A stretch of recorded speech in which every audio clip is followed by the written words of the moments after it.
everyone. In this video, I would like to explain you about second numerical method of solving the nonlinear equations, and the method is known as method of false position or regular falsi method. In the previous session, we have discussed about the bisection method in detail, what are the steps involved in that method, and we have solved the bisection method to solve two examples that we have done in the previous sessions. Now, at the end of this session, we will be able to understand what are the steps involved in the method of false position, and we will be able to solve the given nonlinear equation using this method. So let us start the explanation of the method. What are the steps involved in the method? Once again, let us consider the given equation as f of x equal to 0. So as usually, as we have done in the previous case, the same thing we have to do here. F of x equal to 0, that we have to take it as the given equation. All the terms must be taken to the left hand side and right hand side must be made as 0, and whatever is there on LHS, that we have to take it as f of x. That is the first job. Then, as I have explained you very well in the ninth session about choosing the values of a and b, we have to follow the same thing, and we have to choose a and b in such a way that the root exists between a and b. When do we say that the root exists between a and b? Only when f of a and f of b are of opposite signs. When f of a and f of b are of opposite signs, we say that the root exists in between a and b. That is the important thing we have to do at the beginning. Once the root exists in between a and b, we have to proceed, we have to say that the root is in between the interval a and b. Then we have to go for using the formula of regular falsi method. So what is the formula of the regular falsi method? The formula of the regular falsi method is here. This is the formula which we have to use here.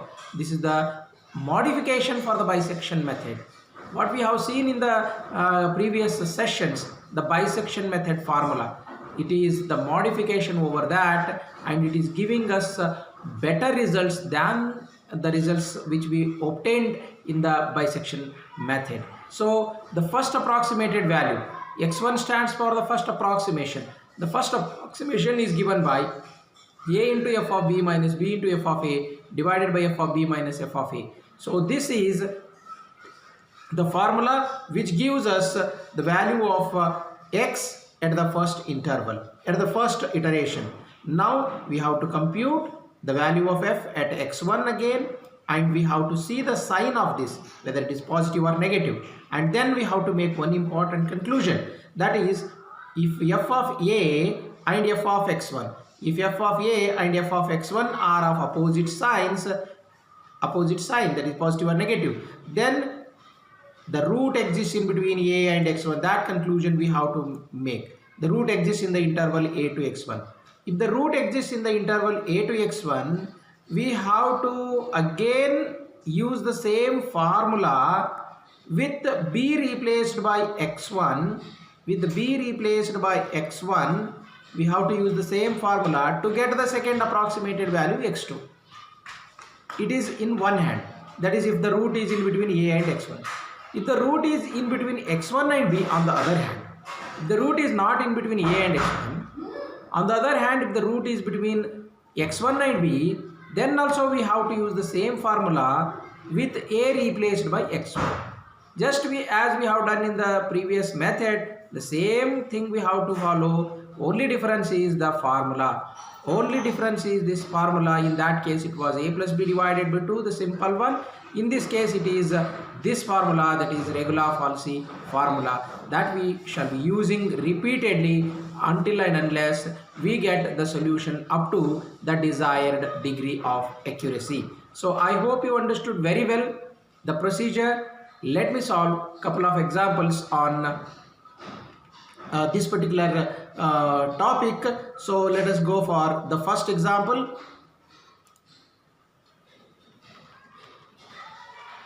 So I will share the screen with you.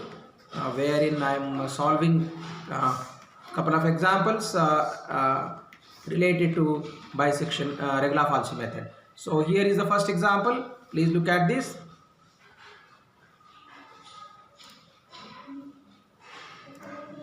So this is the first problem. Solve x cube minus 9x plus 1 equal to 0 over the interval 2 to 4. A and B values have been given here. So work is quite simplified by using the method of false position. Two names, method of false position or regular falsi method. Both are same. So first we have to take the LHS of the given equation as f of x. That we have done here in the first step. And now what is A? A is this thing. What is B? B is 4. So we will be taking these two values and then we will be substituting in place of x the value A, and we get f of A, that is f of 2, equal to wherever x is there, substitute A and get the answer. Answer is minus B. And similarly, wherever x is there, substitute B, that is 4, and the answer is 29, which is positive. So when the root is when these two values are of opposite sign, we say that the root lies in this interval 2 to 4, in between the values 2 and 4. We say that the root is in between 2 and 4, that is in the interval 2 to 4. When the root is in between 2 and 4, we have to use the formula, that is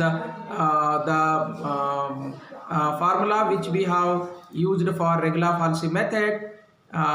This is the regular falsi method formula, and in this formula, wherever A is there, you substitute the value 2, wherever B is there, substitute the value 4, and simplify the expression to get the value x1. So x1 is the new iterated value, that is the first approximation to the desired root, and that gives us the x1 value as 2.4737.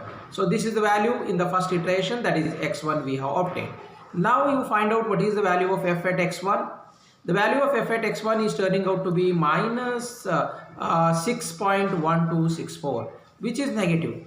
And we have seen that the value of f at 4 was positive, and now we got f at 2.4737 as negative. So we can say that the root is in between these 2 points, that is in between 2.4737 and 4.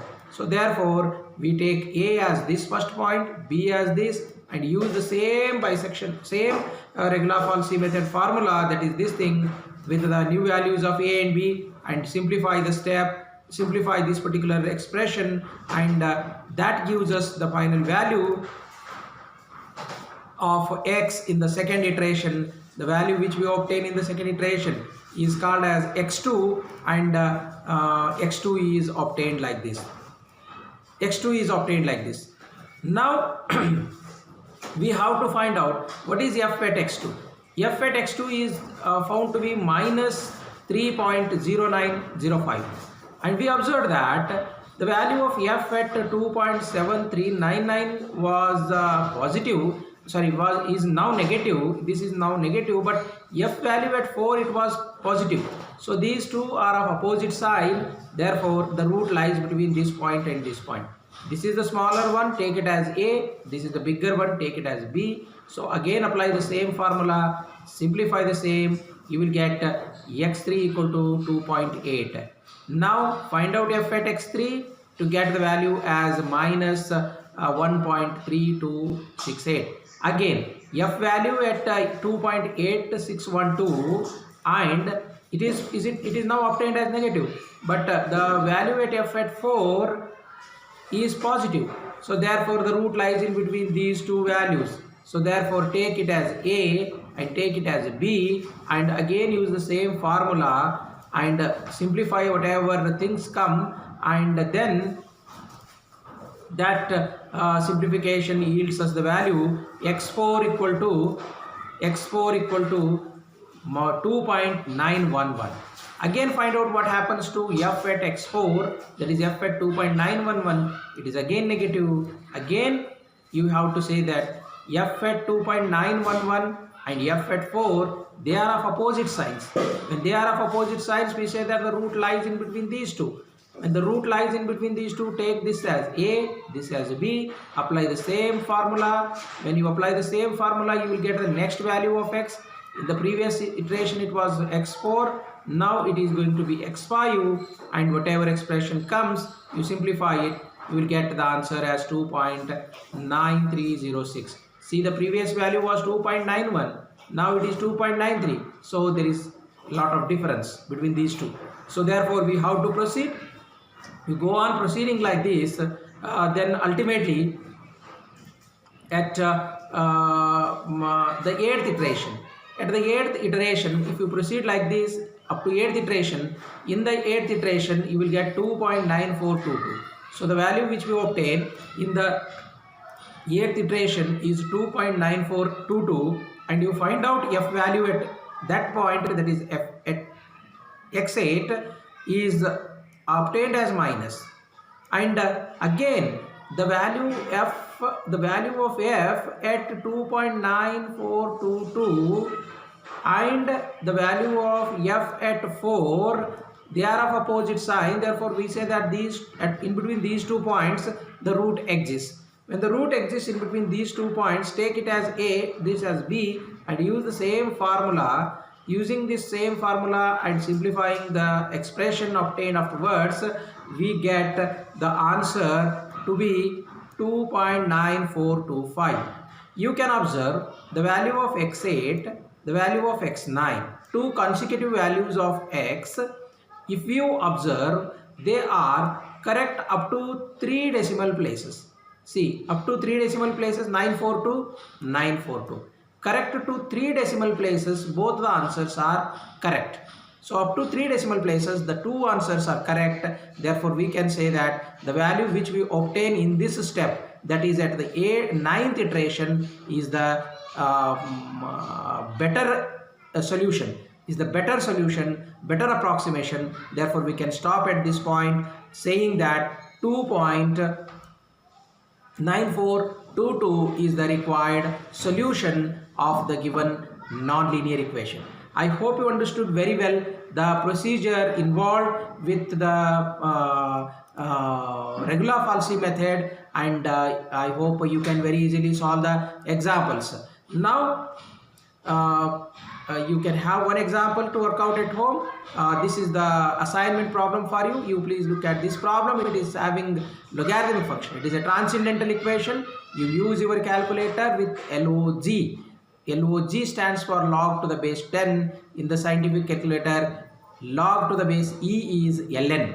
So that difference you have to identify. So using log button in your scientific calculator, you have to solve this problem, and the answer is going to be this much. So I request you people to look at the reference book. Again, the same reference book I suggest you. This is the book. You can refer for your further work. You can look at this book, you can solve more and more examples, and you can become perfect. So with this, let me conclude. Thank you very much.